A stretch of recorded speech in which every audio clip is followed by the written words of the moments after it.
whole week. That's our Vikes Sports. And we got QZ, the leader in the house, right? I want to thank you for coming on. Oh, no problem, man. Thanks for having me. So you've been a long-time supporter of the show, and I'm honored to really have you on. And Sure. so I got a couple songs I'm going to play. We'll get into that a little bit.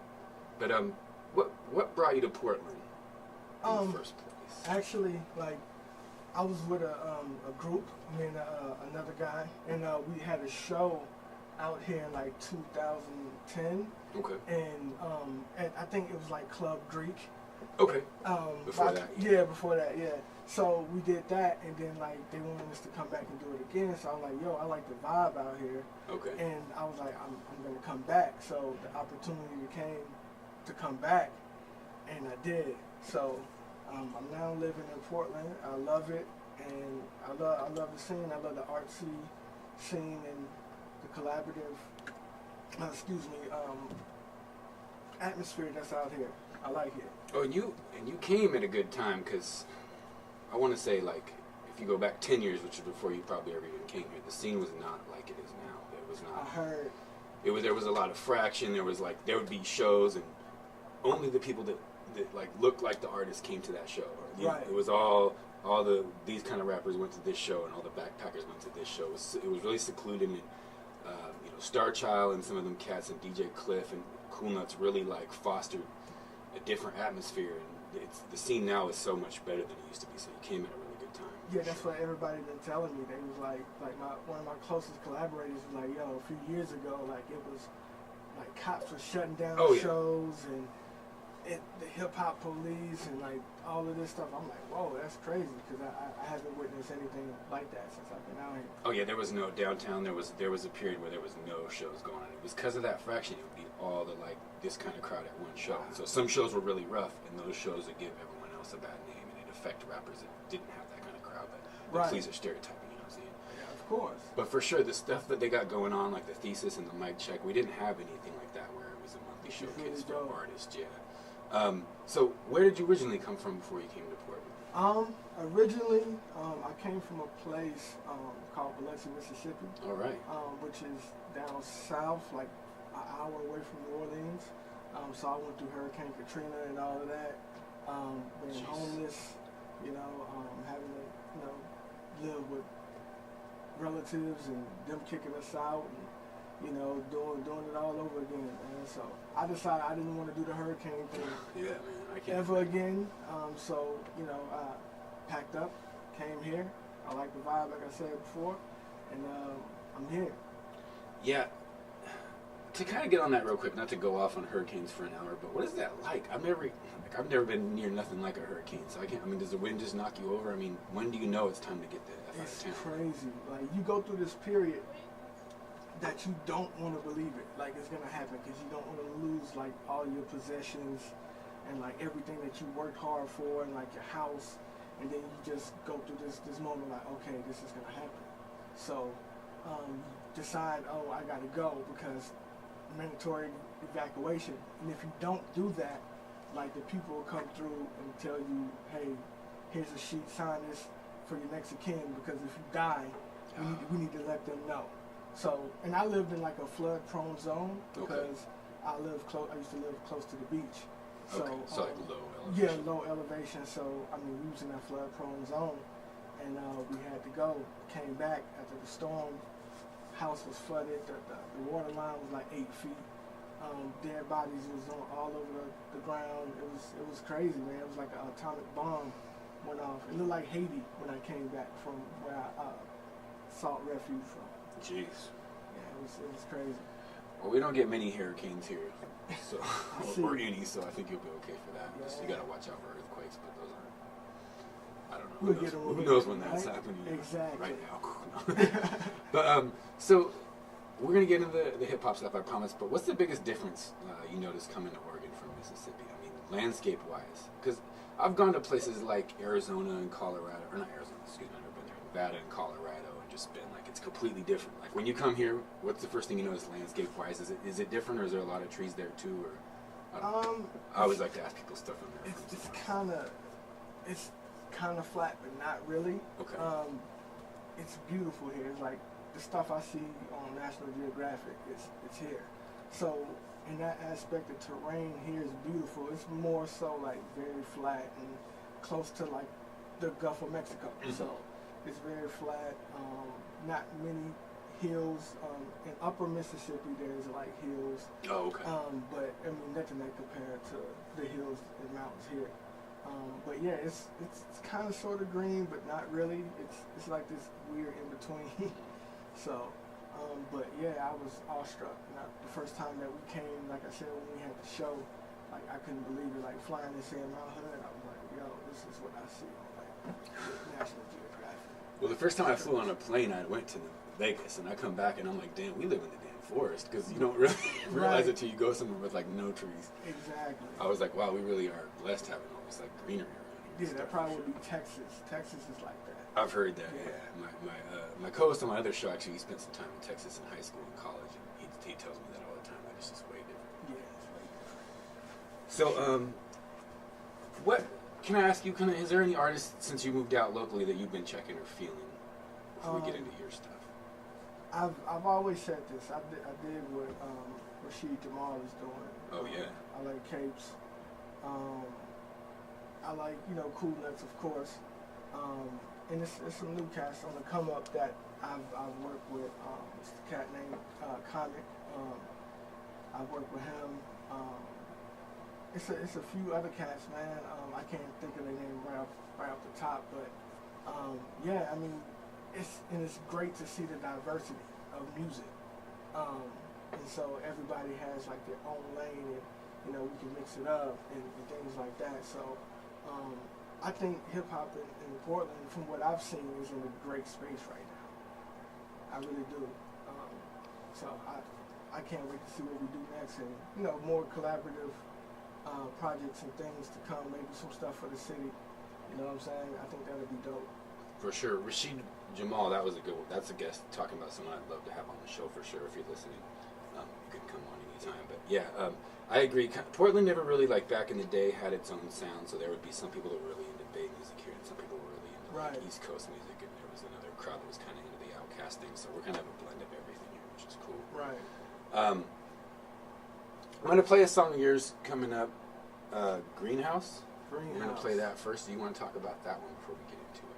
Yes, I want to talk. I just want to say, basically, that song is about just lost innocence. So, the first verse is more about like what happens when gang culture encroaches into your life at a young age, and the second half is the effects of that. So, me seeing it firsthand, like my brother, like getting into the gang life and what happens, and then ultimately seeing that there's a bigger gang than gangs, which is the cops.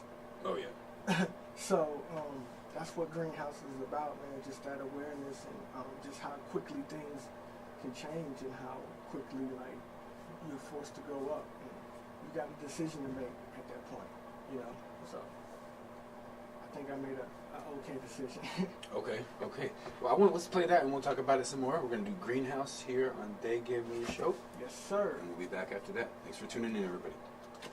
Thanks for tuning in to They Gave Me a Show and Greenhouse. Let's talk about that. Who did the beat? I actually produced it from beginning to end. So that's all me. I like that. I appreciate it, man. So do you do beats for other people, or you kind of just do them for you? In the past, I have. I'm getting back into a space where I'm starting to produce for other people. So yeah, if you're out there, man, hit me up, man. I do produce as well. So I've been mixing and mastering for a lot of artists. Oh, okay. So as well, so I'm just like kind of in-house. I do it all, bro. And I just love the whole process from beginning to end. That's what's up. That love is, you gotta have the love for it for sure. So I like that. Can I ask, when you wrote that song, did you make the beat first and then come up with the idea, or did you have an idea for a song and make a beat that fit it? Honestly, I made the beat first, and then I had the idea. But I've been had the idea because I want to kind of immortalize my brother. So on the cover art that I sent you, that's like actually my brother in front of his Crown Vic, all blue. Okay. Yeah. So I want to do something to immortalize him. But he's not dead or anything. He's just not about that life anymore. Okay. He has a daughter. He's taking care of his daughter. But I just wanted something, that so he can look back on like, yeah, I did that. You know what I'm saying? But also want to like teach a lesson and just tell you about the pitfalls of that lifestyle. But yeah, I mean, I wrote the song after I made the beat. Okay. And I just went in. It was like super easy to write. I like that. And so is this song gonna be featured on? You got an album coming up, or is that true? Yeah, I got an album coming out. It's something called Dark Matters. It's like a two play Dark Matters. Like it's a play on words. So DRK Matters, Matters, in quotes, meaning that the real kings matter, and just dark matters in general, Okay. like dark things. So it's a very like sonically it's very dark, but there's some light on there, and that greenhouse is going to be a part of that, and sonically it just matched. So it's going to be more in the like the grayer tones and the darker tones sonically. All right. I'm feeling that. Do you know like where you're gonna release it, on what platforms, or is that still kind of in the works? I'm gonna do everything. My main platform, Spotify, obviously, and Pandora. Okay. Pandora and Apple Music, which is really, really crazy. So yeah, it'll be available on all platforms, but I'm gonna really drive home like the Pandoras and the Spotify, Apple Musics, just because I know that's everybody has that on their phones, Yeah. and they they can get it quickly. Now I'm thinking about doing some vinyl runs as well for a couple of my fans. So that I think maybe I'll do, just maybe like 20 or 30 of those and have that in the works. That's not a bad idea. Some of the local DJs might appreciate that and give you Right, especially in Portland, they love the vinyl. Yeah, shoot that to OG1, and there's a chance they'll play it during the Blazer games, which is always a big thing. For sure, vinyl is still the way to go for a lot of people. Yeah, it's definitely is making a huge comeback, man. I appreciate it. I love everything that's music wise. Like vinyl is like, I was in Seattle like a couple weeks ago, and I did some vinyl shopping just cause. Oh you yeah. know what I'm saying? Picked up some Sam Cooke, got some Nirvana. Oh okay. Yeah. So yeah. You go up there on Broadway? Is that where you were at? I think we was in Ballard. Oh, so okay. It was a record shop in Ballard. So That's what's up. yeah. There's a record store right up there. Shout out to Seattle, right up there on Broadway. If you're ever up there, just a block from like the Dick's hamburger stand. Okay. Good little shop to check out for vinyl and stuff like that. Yeah. I know they I got forgot a the couple name, of but it's right up there. So yeah, how many do you know? What was I gonna say? Do you know like is this gonna be an EP or a full album? It's gonna be a full album. I did an EP before a collaborative EP actually with another artist, and I like the way that feel, but I just feel like I got a lot more to say this time. So I think a full body of work probably with like 12 songs will be a good way to get what I want to say out, and I want to make it super cohesive. Like I said, just to play on like dark matter, which is it's a space term. Yeah. So like all the songs will be called like space terms, and then like when you listen to it, I'll reveal like the actual real names of the songs. Oh, okay. So that's gonna force people to like actually listen to the song without saying, "Oh, this is called this," and just assume it's gonna be about that. Oh, I like that. Yeah, so just forcing people to not necessarily forcing, but like what I'm saying, just let people enjoy the music. Oh yeah. First before they just jump out the window and say, "Oh, this is about that, and this is about this." Oh yeah. So. Because I'm totally guilty of that. I'll pick up I think we all are. an album and be like, "Ooh, this looks like the weed song. Play this one." Right. Yeah, I mean, I think we all are guilty of that. I do it too. So, but yeah, I just think that's a cool way to like play into the dark matter theme of it, and the opportunity to like really just let the music flow organically. I like that. So I'm gonna kind of go rewind back to the beginning. What was it? A song or a certain artist or just a moment in your life that inspired you that you wanted to do hip hop in the first place? Honestly, I will say it probably was songs and artists. So being from Biloxi, Mississippi, which, like I said, is like an hour away from New Orleans, we got the No Limit stuff first. Oh, yeah. We got the Cash Money, Hot Boys stuff first. So just being like really, really, really young and like sneaking and listening to that, like I fell in love with it. You know, like hearing Lil Wayne and those guys and like Master P and all of those. So I'm like, yeah, I want to do this. You know, and then I graduated from that to like Jay-Z. Okay. Then Nas and you know, then I got into Rakim and Eric B and then Slick Rick. So it started for me with like the Cash Money because that's what everybody in the neighborhood was on, and then like it opened me up to No Limit, and then I dug deep into like DMX and you know, all these other. Then I just dove deep into hip hop in general, and I'm like, yeah, I wanna do this. I like that because that you went back and listened to like some of the people like Rakim and all that to kind of familiarize with. Yeah, because Rakim and those cats in his era, Cool G Rap, Big Daddy Kane, were kind of like the grandfathers of Biggie and even Ice Cube.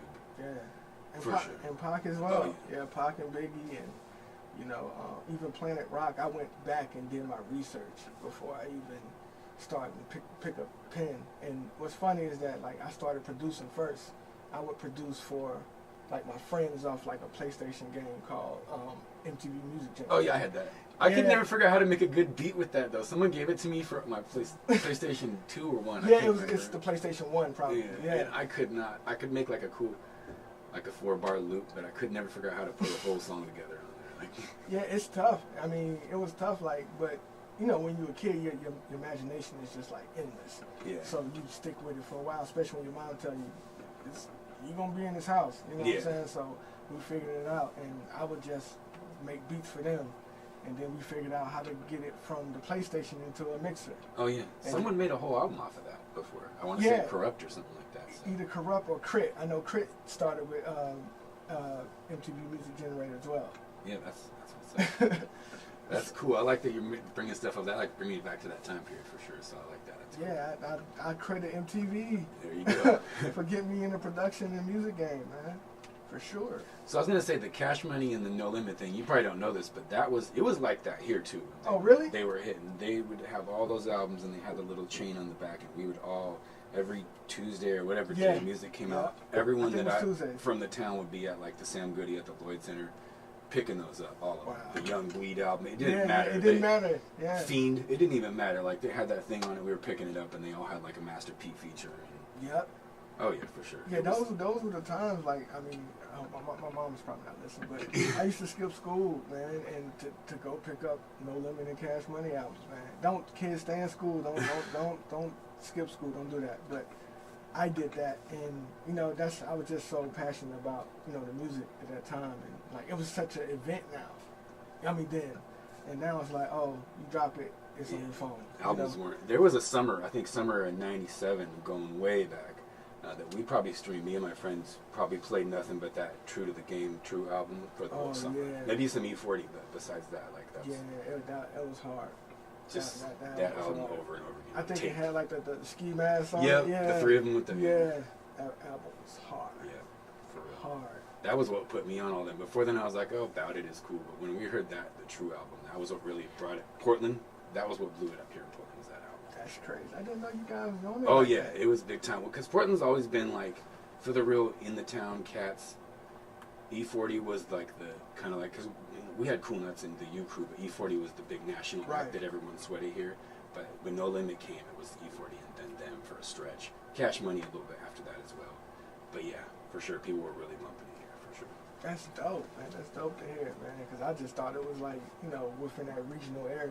That's crazy. No, I had all those CDs. I still have some of them, but yeah, for sure. I had the Silk and all that. Yeah, Sea Murder. Yeah. Did you get into Mac? Yeah, I had Shell Shock. He only came out. I think he came out with 2, but maybe 1. He had one song on there. I want to say that was like a sample of a George Michael track. Yeah.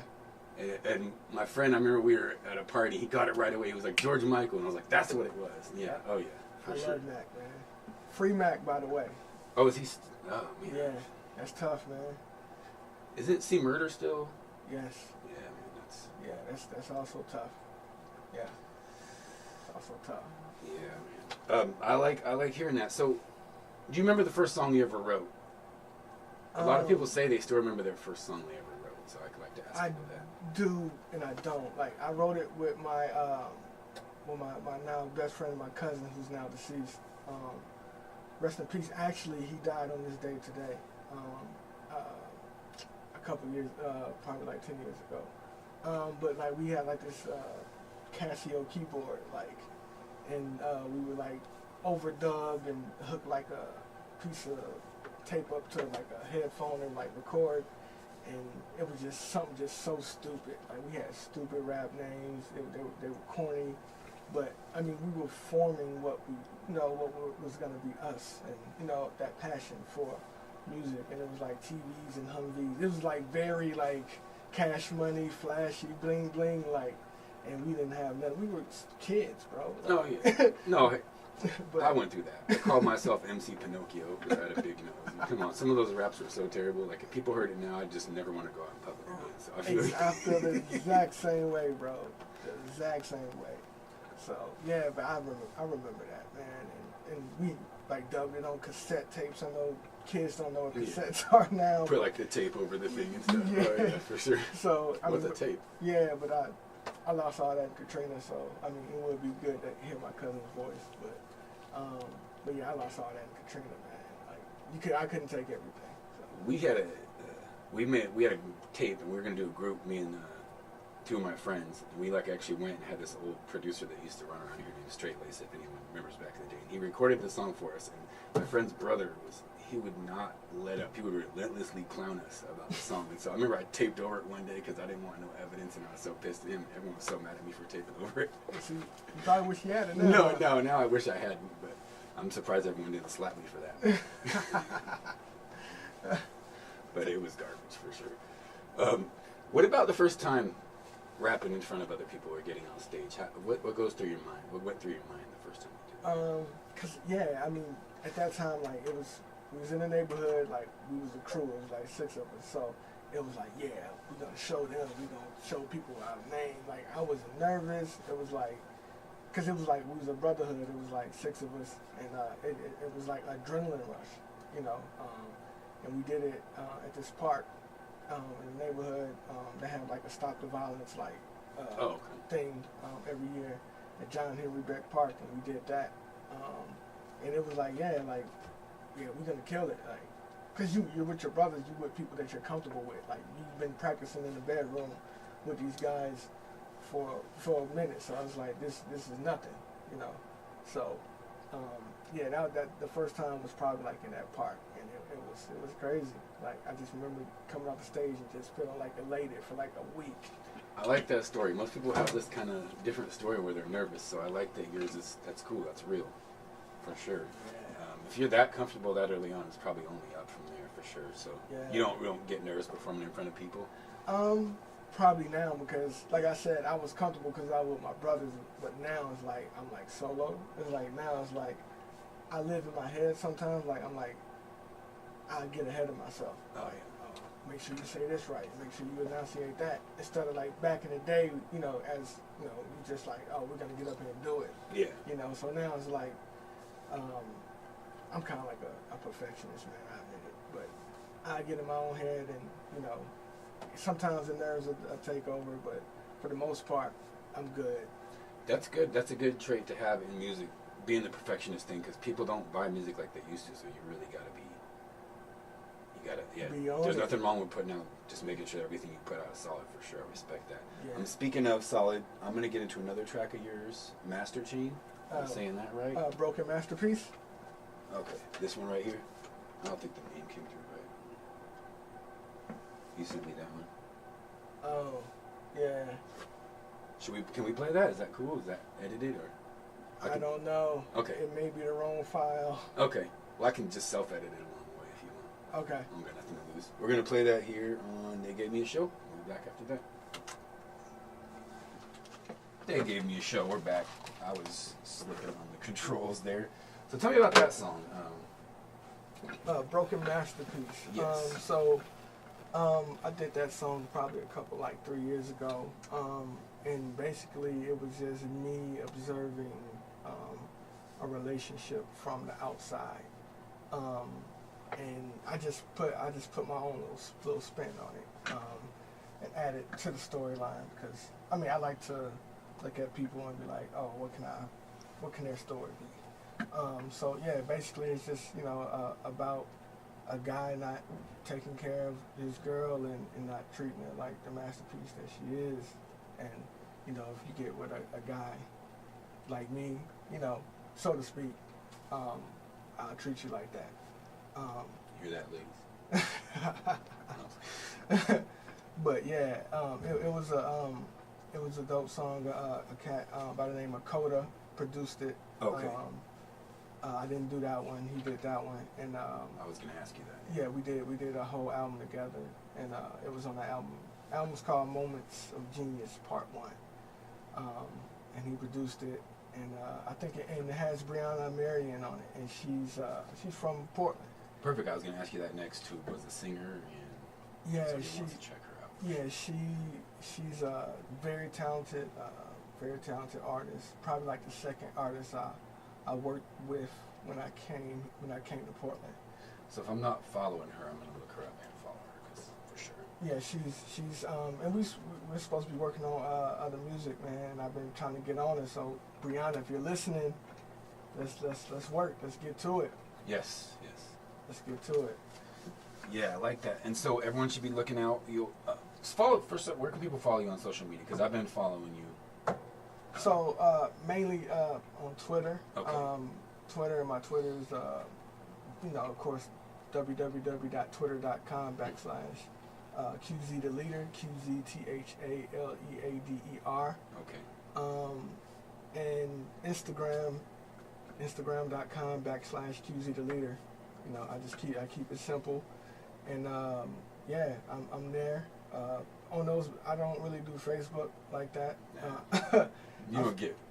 I feel like Facebook is like for your family. It's not. You don't get. There, we paid for a paid ad on Facebook for the other show I do, and it generated nothing for us. I don't think people go on Facebook to find stuff like that. Yeah, I kind of shy away from Facebook, but yeah. So Instagram and Twitter is my two, and I got my own website, www.followtheleader.com. There we go. So you can log on to that and stay up to date on the new releases. I wanted to bring like a newer record. It's called Hero and Leander. It's a play off a Greek poem, and actually my real name is Leander. Okay. So it was like it made me like my name because I hate my name. So when I found out that it was like some Greek mythology stuff, I was like, yo, my name is dope. All right, I like that. So I wanted to bring that one, but I couldn't get the edit in time. But I want to come back and play some new stuff off the new album Dark Matters. I got coming in a couple months, hopefully in June, and I think that would be dope to share with you guys some new material. I like that. And the name thing that brings me to, how did you come up with the name that you perform under then? So it's a long story. I'm gonna try to make it concise. So I used to go by Syracuse. Okay. So like down south when I started rapping, they're like, yo, you rap East Coast. Okay. We're just gonna call you like Syracuse. I like that. You know what I'm saying? So I started a company with some other guys, and for legal purposes, I had to like change my name from Syracuse to QZ, and shorten it up. So, and the leader part is that I just feel like I come from like a pretty rough neighborhood, like probably like almost everybody else, but I didn't partake in most of the stuff. I was around it, but I want to show people that you can be a leader and don't have to follow what everybody else does. For sure. So that's where the leader part comes in. Just we all the leaders. Just it's what you do with that leadership. For sure. And so yeah, I ran with that. I like that. I like that. So everyone go and follow him on social media. Any shout outs you want to give before we kind of take the show out? I'm going to play some reggae to take everyone out. Is there anyone you want to shout out or anything people should look for? Yeah, I want to shout out my brother, Jeremiah.